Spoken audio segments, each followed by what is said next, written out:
एक खातून ने अपने शौहर से पूछा, हम अगले 2 महीनों में माँ बाप बनने वाले हैं। बोली, अगर बेटा हुआ तो क्या मंसूबा होगा?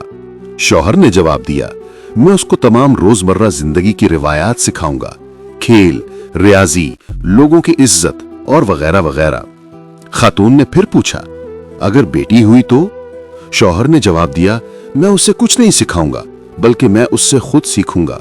मैं गैर मशरूत मोहब्बत सीखूंगा। मेरी बेटी ये कोशिश करेगी कि वो मेरी परवरिश अपने एक मखसूस जाविया निगाह से करे।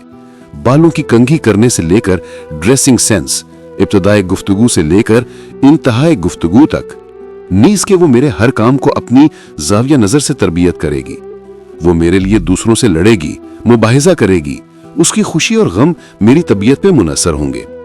खातून ने फिर पूछा, क्या बेटा ये सब कुछ नहीं सिखाएगा आपको? शौहर ने जवाब दिया, बेटे में ये सारी खुसूसियात डाली जाती हैं, लेकिन बेटी इन खुसूसियात के साथ पैदा होती है। खातून ने पूछा, लेकिन बेटी तो हमारे साथ हमेशा नहीं रहेगी? शौहर ने जवाब दिया, बेटी हमारे साथ जिस्मानी तौर पर नहीं रहेगी, लेकिन रूहानी तौर पर वो हर लम्हा हमारे साथ होगी। ये बात कहकर शौहर ने अपने मुकालमे को खत्म किया कि बेटी के साथ बंधन खत्म नहीं होता, लेकिन बेटा जिंदगी के किसी भी मोड़ पे हमें छोड़ सकता है।